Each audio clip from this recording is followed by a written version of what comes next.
Hello, you sentient ball of stardust. My name is Casey Davis. I'm a therapist, and I'm an author of the book, How to Keep House While Drowning, where I talk about ways to make it a little bit easier to take care of yourself when you're overwhelmed, stressed, have mental health issues, physical health issues, or maybe you're just in a hard season of life. Maybe you're looking for a place that you can come and listen to some practical advice. This is a podcast for all of the self-help rejects. We're going to talk about skills for survival and self-kindness. And I'm going to leave the pop psychology at the door. I promise not to tell you to meditate or to journal. We're just going to give you some really insightful conversations with hopefully some practical advice. So I don't believe you need to pick yourself up by the bootstraps.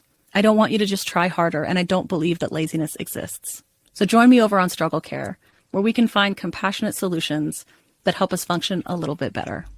New on Curiosity Stream. I'm James Burke. I'm going to take you on a journey through time. James Burke's visionary series returns, reimagined for our time. Now, this is all uncharted territory. The Washington Post hails Burke as one of the most intriguing minds in the Western world. The New York Times raves he careens from one great moment in history to another. Where do we want to go from here? Experience all new connections. So what's the next connection? With monthly, annual, and bundled plans, find the one that works for you at curiositystream.com. Stoveleg Media, igniting conversation.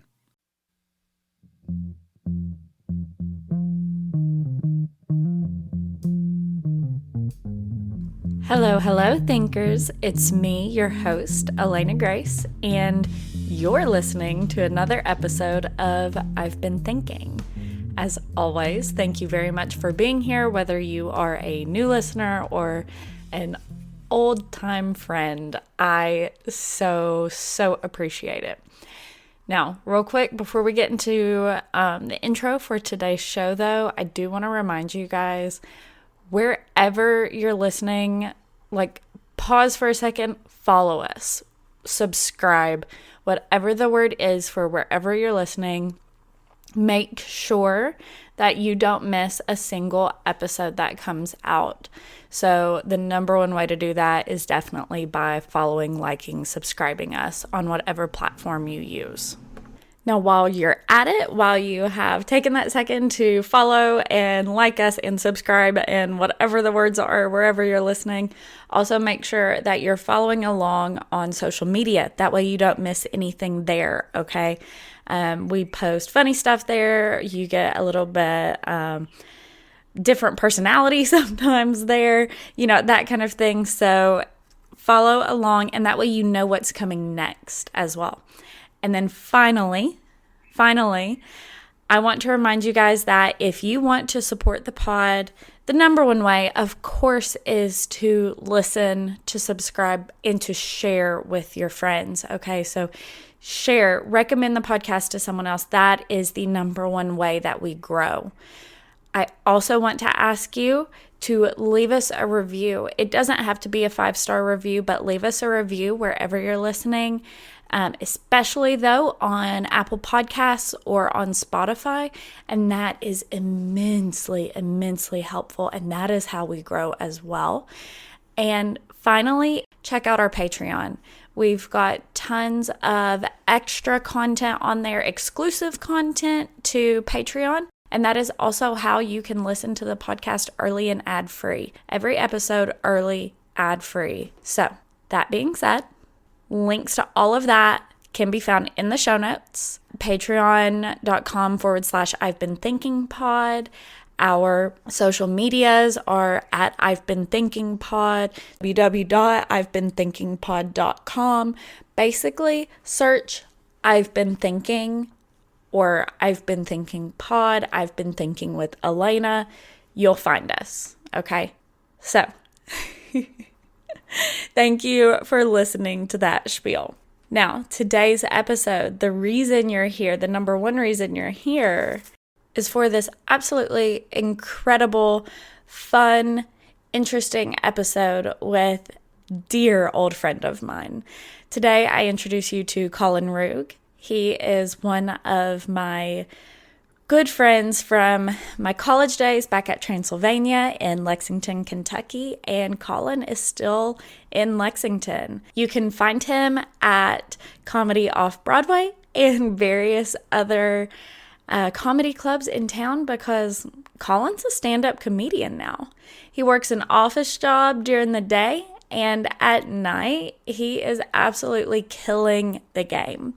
So, this episode, we are talking about that journey. We're talking about kind of how he ended up in comedy. And like I tell him in the episode, he was always freaking funny. He was always a goober, funny in the best way, and just fun to be around. Collin is a great guy and so fun to be around.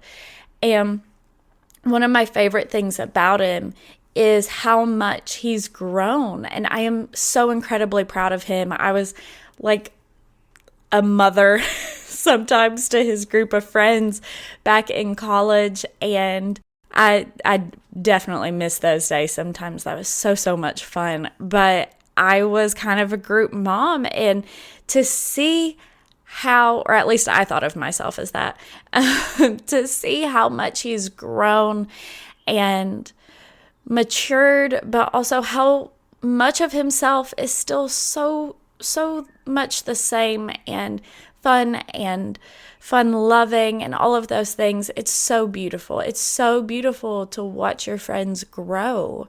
And this episode for me was such an amazing moment of talking to this friend about all the ways he has grown and become more confident and all of these things. Oh, it's so good. So he talks about being a stand-up comedian, about what goes into it. He tells us about his first time. He tells us about his flops. He tells us about the confidence and also the self-deprecation of it all. So we get so much insight. If you have ever wanted to talk to a comedian or wondered what that whole situation is like, this is the episode for you. This is a good one. It is insightful, and I'm really excited about it. So without further ado, here's Collin.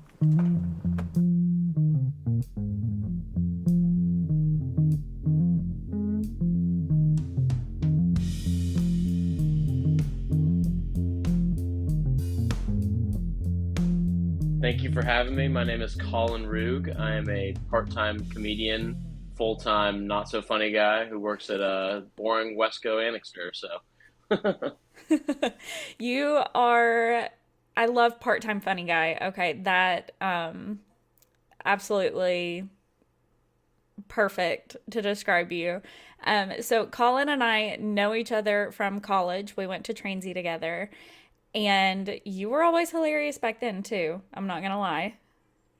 Well, thank you. I try my best to, because I guess my biggest thing is like I like getting a laugh out of people because then it makes me, it's like that self-validation kind of thing, but Right. also like I'm just like, I don't know, it comes off so natural for me, I guess. I don't know. No, it definitely is natural for you. So you and we went to Transy together. You were Yeah. 2 years younger than me. You were like one of my children. That's Yes. what I called my little gang of guys was my kids. Yep. Lord, back in the day, I was a mom to a Just a handful, mom. just a mom, just the the group mom to a handful of absolute heathens. Oh gosh, yeah, we got after it. Oh my gosh, we were all awful, but College kids. bunch of college kids just doing college kids things. Um, but you like I was not surprised, I guess is what I'm trying to say, when you started doing stand-up comedy.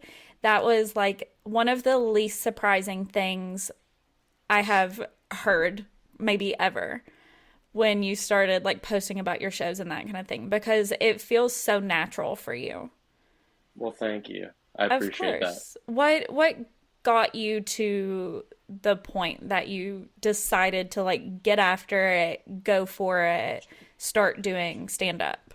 Because that's So like, that, yeah, sorry, I was just gonna say like no, you're good. I think I'm funny, but I'm not stand up funny. I'm situationally funny, right? Yeah, So like stand up is such a different art than I can even fathom. yeah. Stand up. I mean, so basically, to answer your first part of your question, then Sorry. I'll seg. No, you're good. I'll segue into the funnier stuff because the way I got into it wasn't even that like I guess good of a great of a story.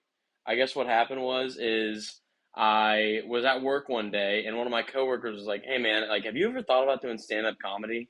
And I told him, I was like, I've entertained the idea a couple times, but overall, I just kind of never really thought I was going to get into it. And then I signed up for an open mic night at Comedy Off Broadway, and I didn't go. I completely skipped the show, and because I was low key, I was kind of like crapping my pants. I was so scared when I had to think of like ideas to write about and stuff. And then out of nowhere, I was just like, all right, I'm going to sign up again. And then I eventually went, and it ended up going really well. I had like a good turnout. About 30 of my friends came. Show was about 50, 60 people, and it was just a great time. That's so awesome. Wish that I could have been there, honestly. I remember having like such FOMO Yeah. when you posted about it because I was like, damn, like I genuinely would love to see you do that and would love to be able to come support you next time in Lexington. Next time I'm Yeah. in Lexington, I'll have to see if you're having a show. Hopefully, like you will be, because I'd love to Yeah, we'll have to watch you time do it out. that. Yeah, that would be awesome. And oh God, what was I going to say? Oh, to advertise a little bit for you, you do most of your shows in Lexington, Kentucky. So for my listeners who are back home in Kentucky or are around Lexington specifically, like follow Collin, go find one of his shows. Yeah, follow me on Instagram. That's where I post most of my stuff. I've been trying to get into TikTok, and my TikTok is just the same handle as my Instagram, at Lord Ruegg. I don't know why that is my name, but I decided it's a good name for my Instagram. And so yeah, I promote all my stuff on there, my stories. I like put it on my little like highlights or whatever it is. So if you wanna test the goods before you come out to a show, I put all my stuff on YouTube as well. So we're just on all the platforms. Perfect. I love it. I'll put links to all of that in the show notes for today's Oh heck episode too. yeah. That way people can find it really easily, that kind of thing. Because Yeah. I want people to see your comedy because you've always been comedy gold. Even when you're just being like a little goober in Yeah, the just like in the frat house or whatever. yeah. Like it was always good stuff. Well, thank you. I appreciate it. Of Yeah, course. come out to the show. So you said you were shitting yourself before the first show. Like tell me Yes. all about the first time you performed. Actually, my editor, he was like, please ask him about his first time because Yeah. like I need to know all about that. So you know that scene in Step Brothers where they're like he's saying, "Oh, I feel like my I was like had an out of body experience. Like I was like sitting over myself, watching myself sing." Yes. That is exactly how I felt. I was sitting there in the chair. They called my name or whatever, and they're like, "Colin Roog, like first timer." And I was like, "All right, well, I guess this is where my out of body experience comes in because I stood over myself and watched myself perform, which I guess was a good thing because I couldn't see shit on the stage. They have the lights on that place so bright, you can't see a single person in the crowd. Oh, wild. And so I was full, like, eyes were glazed over from the bright lights in my face. So I was just blind up there. I just started talking and then I went into it and I practiced probably a week in advance, just like kind of going over it probably 20 of the 24 hours of the day, like just on and off, just talking to myself, trying to practice in my head, like time out the pauses and stuff. Which that I gotta say that's the hardest part. That the hardest part is like actually deciding when the like insert laughter card comes in, you know? Yeah, that is something that definitely like I guess gets me about it. Like how because those pauses have to be so perfect, Oh yeah. right? And like how do you know? And then the people that get up there and they hit it with like some improv, they do like the crowd Hmm. work and all of that, like you have to be naturally funny and you also have to be so confident to Oh be yeah. able to do that. Yeah, so the first time I didn't because I would go back and I watch my film or whatever you want to call it, my great friends who record the shows and send it to me basically.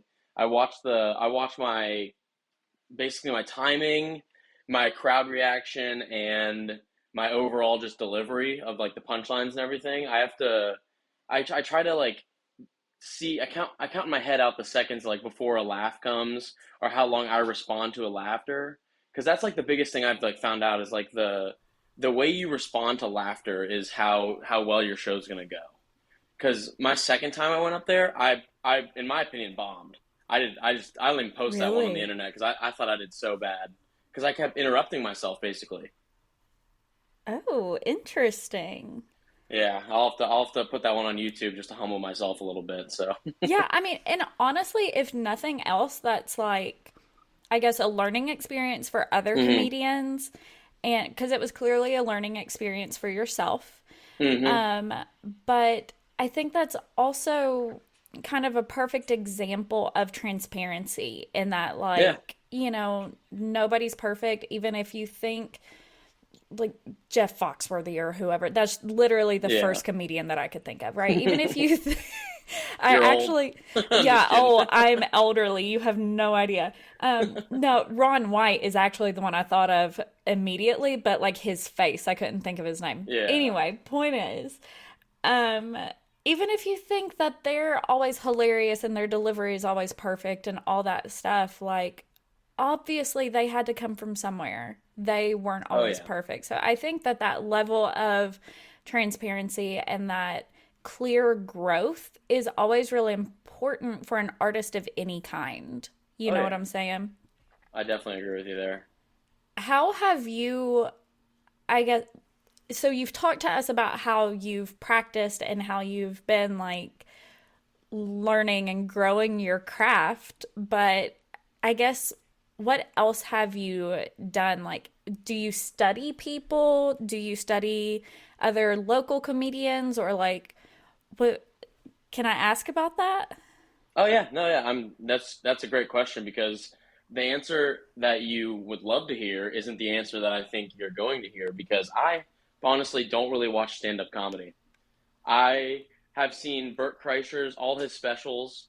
I've seen I've like I mean just so nitpicky when it comes to who I'm gonna watch Yeah. because if I watch too much, I'm gonna start trying to adapt all these different types of flows, all these different crafts, and then I'm just gonna go up there and just be like talking from like 12 different perspectives. So I watched like one comedian and it's Bert Kreischer and sometimes Tom Segura. I honestly feel that very deeply because Yeah. uh, first of all, as a podcaster, something that hmm has been really hard for me is like I don't necessarily listen to this genre of podcasting very much. Yeah. I love doing this. I love talking to people. But this genre is not my go-to for entertainment, right? Like Yeah. I this is kind of a Joe Rogan kind of setup, like to be hmm completely honest with you. And for a long Right. time, Right. that's how my boyfriend described it to people. He'd be like, it's kind of like what Joe Rogan does, but like just a different vibe. But like, the more Yeah. the Elena version, right? Exactly. And I was always like, what? Like, what are you talking about? And then when I finally, we will be like on pot or on road trips, like we go over to New Orleans a lot and that kind of thing. And it's like right at 4 hours away. So we'll listen to like a true crime podcast or a supernatural podcast until I fall asleep. And then he turns on Joe Rogan. Yeah. And then I started listening to Joe Rogan a little bit more. And I was like, oh shit, this it actually is kind of like what I do. And Yeah. I have actually learned a little bit from Joe Rogan. And some people will be like, what the crap? Because obviously some people love to hate him. But I really have learned a Yeah. little bit about like interviewing and his interview style and the way he talks to people, right? When people actually let him talk to them versus just talking the whole time themselves. That's a whole nother Yeah. thing. But I have learned a little bit from that. And otherwise, there's like maybe one other similar podcast that I listen to, but they are straight up an interview. They Yeah. don't vibe like you and I, or like just chat like you and I do, or are right now, or like some of my other Yeah. guests and I do. They're just like get through the questions for an hour and a half. And that's just, anyway. My point is that as a podcaster, that's something I've had a lot of trouble with too, is finding my own style without taking on other people's styles, but also learning a little bit from the people who are super successful, you know, that kind of thing. So I can only imagine for you where it's something even stronger, that like you have to have your own style to be remembered and to be funny. Like that has to be so incredibly difficult to develop. Sorry I went on that rant.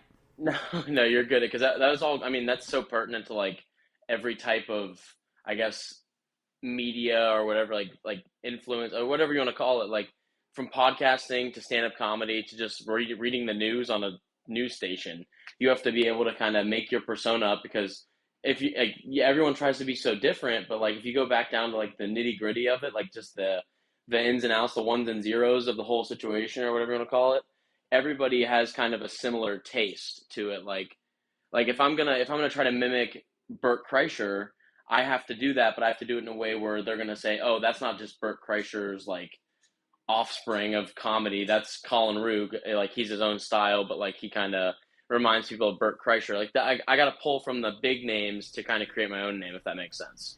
No, it absolutely does, because it, you know, in the same way in podcasting or even in the painting world, right? Like you will look at somebody's artwork and you say, oh, that reminds me of Monet, or that, and that's kind of what makes it so wonderful, is that it reminds me of this master. So, or that, you know, whoever it is, it's reminiscent of, and that's how ultimately you can make a name for yourself sometimes, which kind of sucks that you can't do it like on your own in some ways, but it's just when somebody's really good at something, you know. Yeah. You got, I mean, yeah, why not try to go after like the Picassos of the world, you know? Right. Right. So Why I totally not? agree with you there. So what you told us how you kind of ended up making the decision, but and like we said, you've always been funny and like a jokester or whatever, but what brought you to genuinely going for it with comedy? Because I know, like, we've not talked to each other a whole lot, like, not kept super in contact. So I'm just curious, like, what were some of the things that led you from like these more corporate type jobs, which are still your day job, but then doing this really awesome thing in the evenings? Yeah, I mean that's a great question, because you look at me and you just see like, oh, he's a funny guy, whatever. He doesn't have any, like, I mean, there's not like a, when you see someone who's funny, you don't think like, oh, they have some kind of highlight to that humor, like they go off, they do stand up or something like that. Because I just work a day job basically. I just do my normal 9 to 5, and then I go and I put on a funny shirt and I go and tell jokes for 3 minutes straight at an open mic night, and make hundreds of people laugh or something like that. You know, it's like when I think of that kind of route that I'm taking, I guess like it takes me back to, I mean, to go back to your question before I go on a total tangent here. I guess when I started really thinking this was going to be something that I either wanted to do full time, like, which I'm not even anywhere close to, but like something that I want to kind of take a higher role in my life, was really after that second one that I kind of bombed. Because I was sitting there, after my show, I watched my set probably 15 times, just picking it apart. And I was like, I don't think I ever want to do this again. I don't think I ever want to go up on stage and look that dumb. Because from my point of view, I thought I did horrible. And then I went back to work the next day. All my coworkers came out to the show and they were saying like, man, that was awesome. Like, you did great. You just kind of fell off at the end.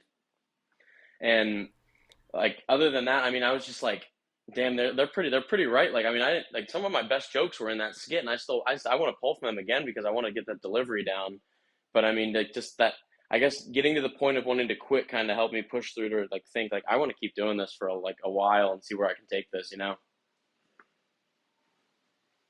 Yeah, that's really amazing that that point of almost quitting is what made you realize how important it was to you, right? It's like when you almost lose something, you realize how dear it is.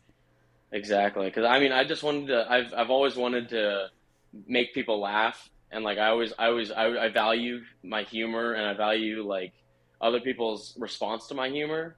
And I guess the biggest thing was like it kind of that point of like, if we're gonna do this, we're gonna freaking do this, or we're gonna stop now and forever hold our peace, that kind of thing. So I'm glad I stuck to it. Yeah, for sure. I'm glad you did too. And that reminded me earlier when you said, that kind of validation of making Hmm. people laugh. And then again, just now, something you said reminded me of Robin Williams saying, I can't remember exactly what it was he said right now, but something along the lines of, a lot of the people who make you laugh are people who need to laugh themselves.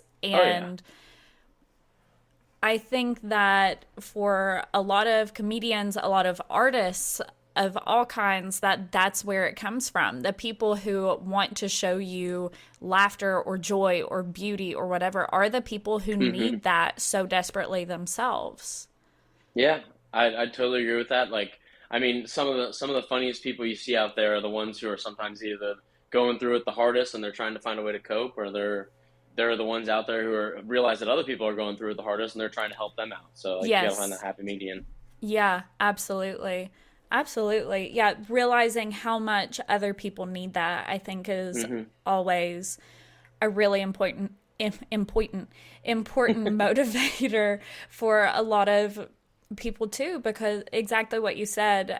Sometimes it's because they know how desperately they've needed it Exactly. before, and sometimes it's seeing somebody that they care about or whatever need that so desperately that it motivates them to say, Hmm. okay, here's this thing that I can contribute, so I'm gonna go Yeah. out and I'm gonna do it.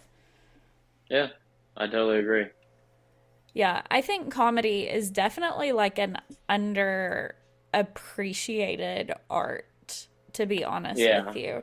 I mean, I think it is definitely appreciated, but probably not to the extent that it should be.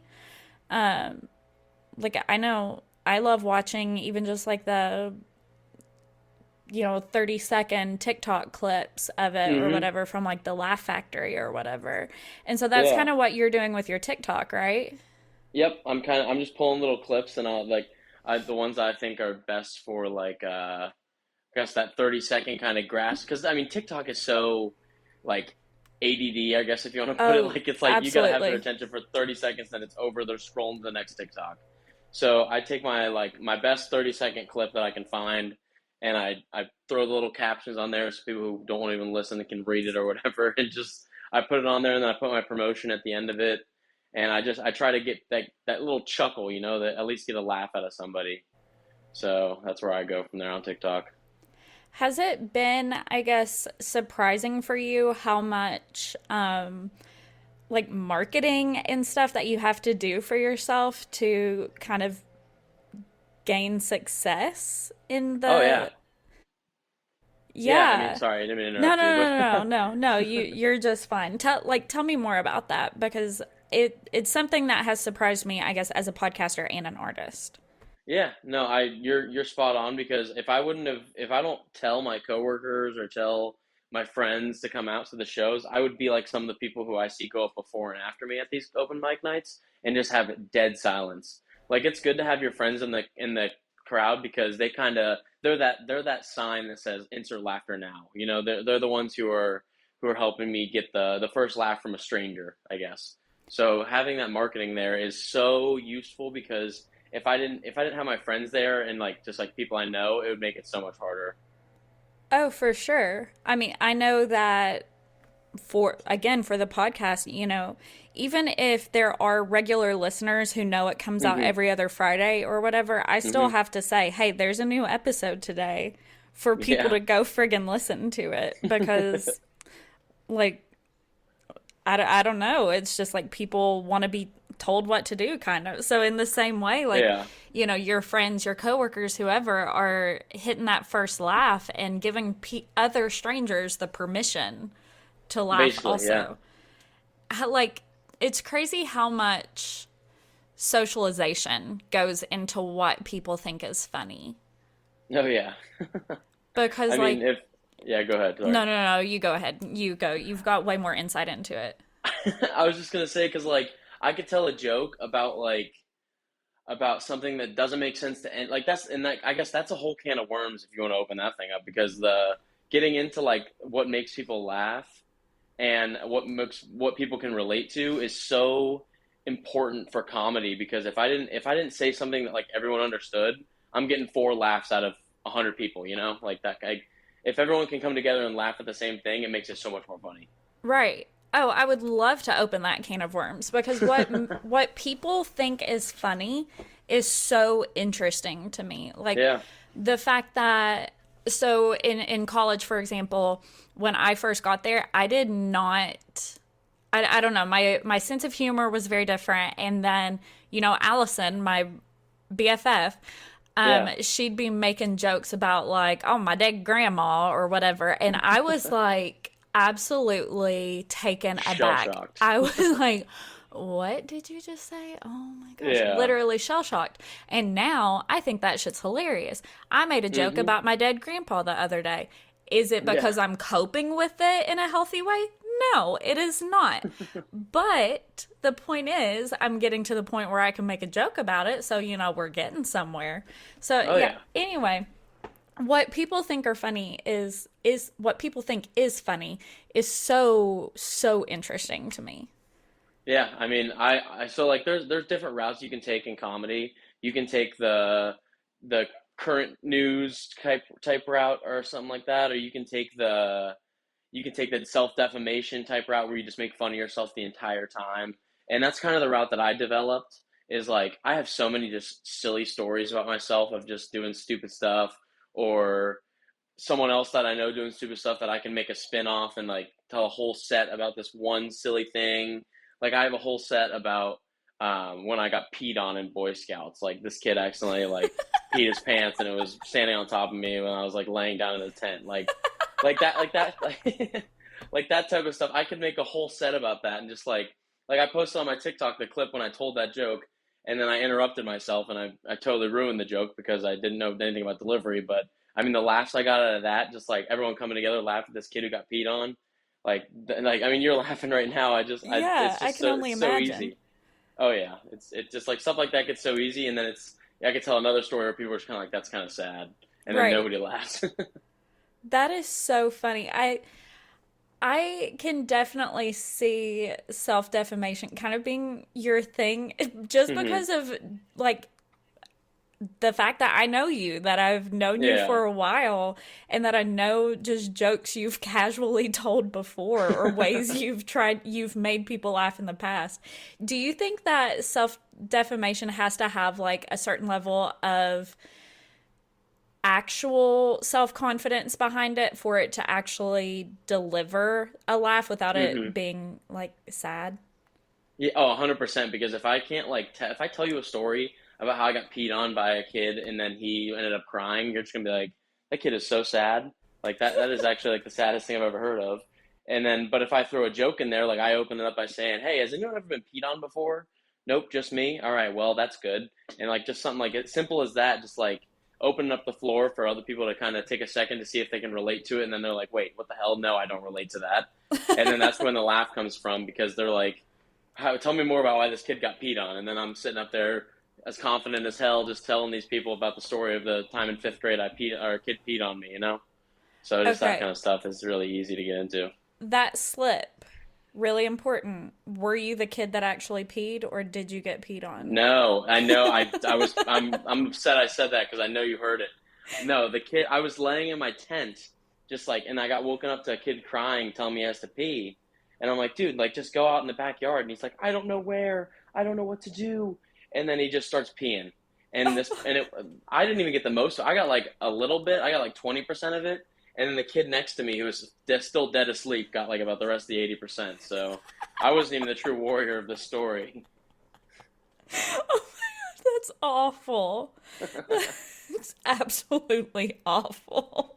That poor And he had to kid. borrow he had to borrow one of my shirts, and of course my mom picks out the shirt for him after I wake her up at 3 in the morning that says my sister stole my video, or my sister played my video games and ate my homework or something like that. One of those like silly goofy shirts that Yeah. kids wore in the early 2000s.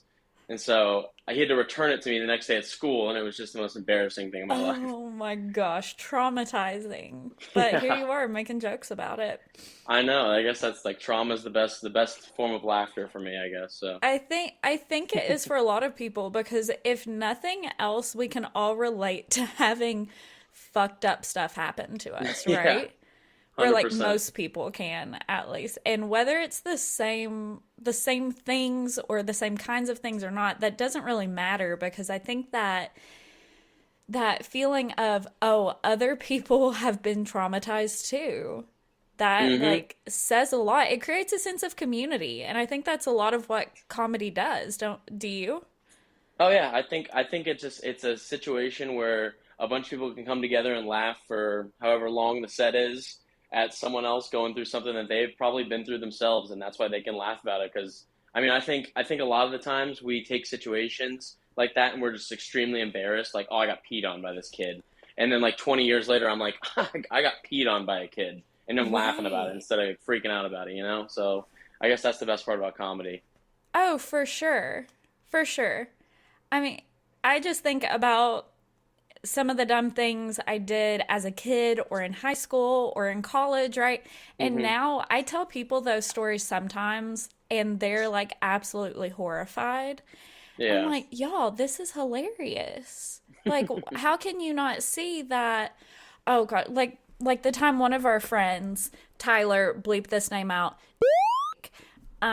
the time he ran away from the senior bar crawl during senior week and we couldn't find him and he comes home and his girlfriend calls me and she's like, Elena, did he get in a fight?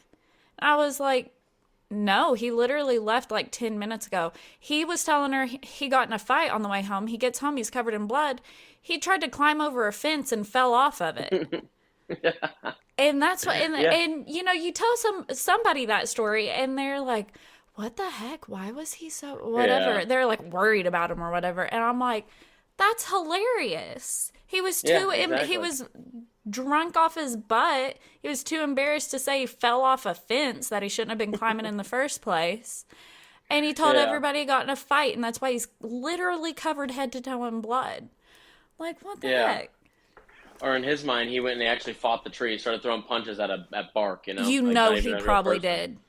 You Yeah, exactly. know he was throwing punches at that fence or at that tree.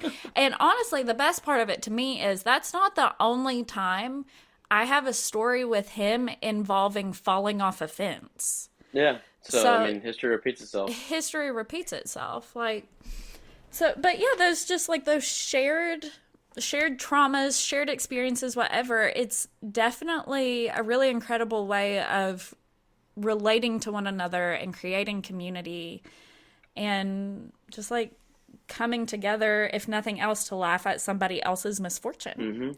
Oh yeah. I mean, and I will happily be the gauntlet of that success of laughter, of that embarrassing moments for everyone to laugh at. I'll be the gauntlet there. Amazing.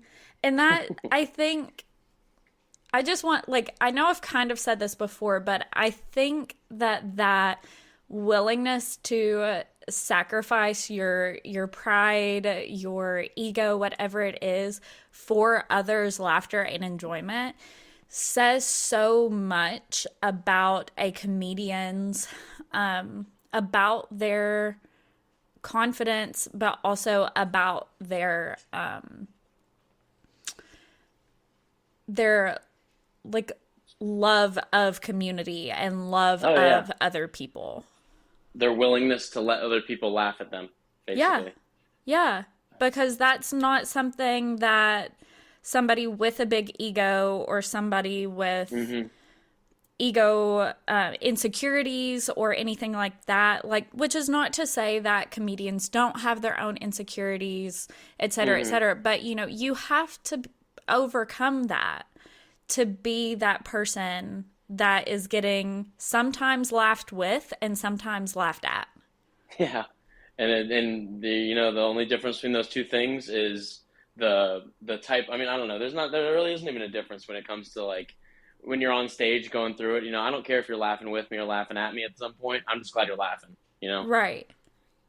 Right, So because it's feedback and basically you're getting the answer you wanted. Whether exactly.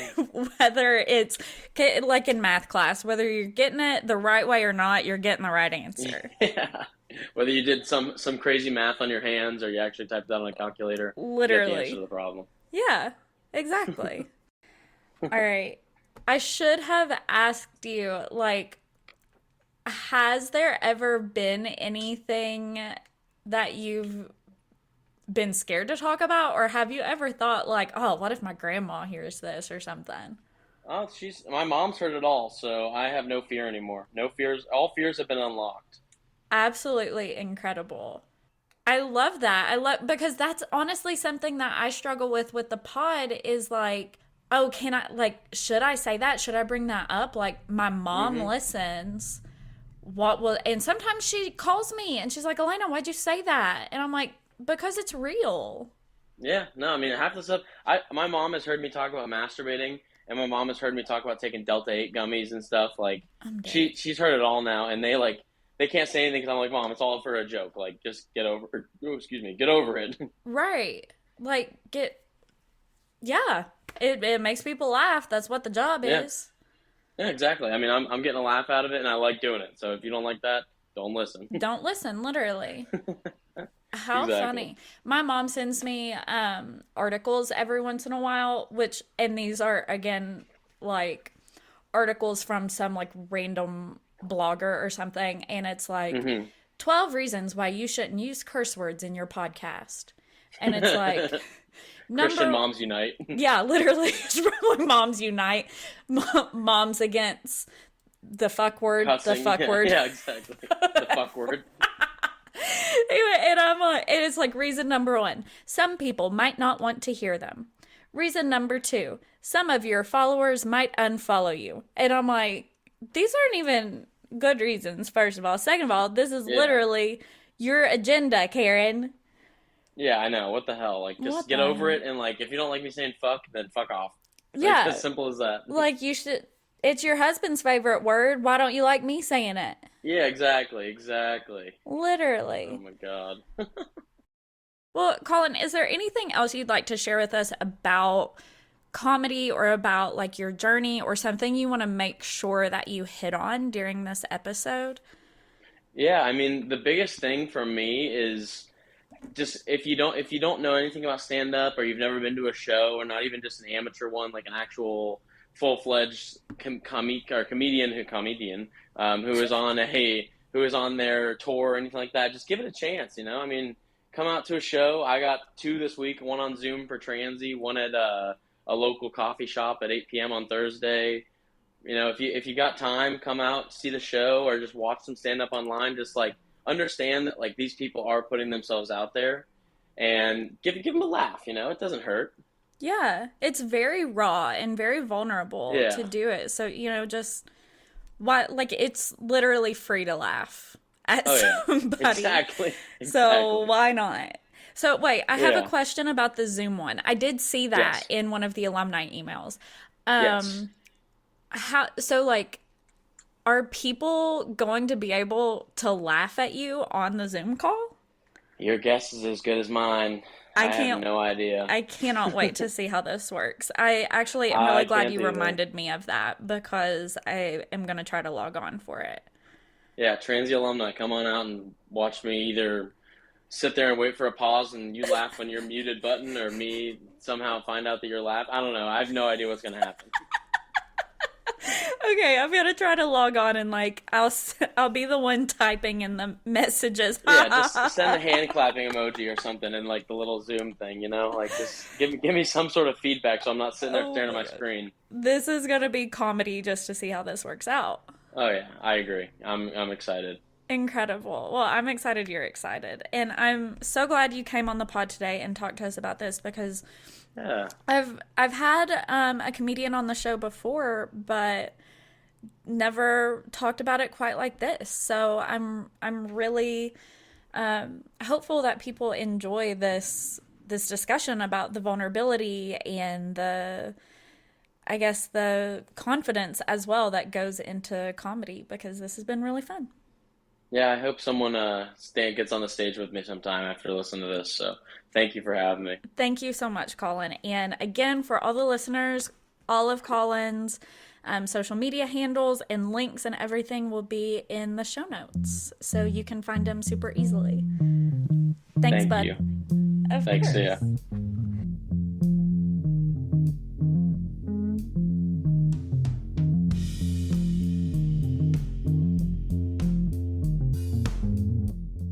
Thank you very much for listening. This has been I've Been Thinking, hosted by Elena Grace, editing and production by Tyler Miller, and proudly presented by Stove Leg Media.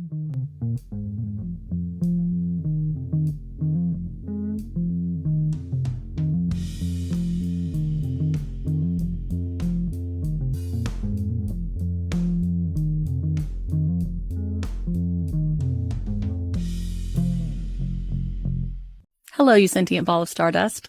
My name is Casey Davis. I'm a therapist and I'm an author of the book How to Keep House While Drowning, where I talk about ways to make it a little bit easier to take care of yourself when you're overwhelmed, stressed, have mental health issues, physical health issues, or maybe you're just in a hard season of life. Maybe you're looking for a place that you can come and listen to some practical advice. This is a podcast for all of the self-help rejects. We're going to talk about skills for survival and self-kindness. And I'm going to leave the pop psychology at the door. I promise not to tell you to meditate or to journal. We're just going to give you some really insightful conversations with hopefully some practical advice. So I don't believe you need to pick yourself up by the bootstraps. I don't want you to just try harder, and I don't believe that laziness exists. So join me over on Struggle Care, where we can find compassionate solutions that help us function a little bit better. New on Curiosity Stream. How do you connect a 16th century potato to limitless energy production? Could Napoleon's toothpick have a direct link to a machine that predicts the future? And how can a 1700s conch shell chart a course to humans connecting their brains to the internet? James Burke's visionary series Connections returns for a new generation. Experience all new Connections. With monthly, annual, and bundled plans, find the one that works for you at curiositystream.com.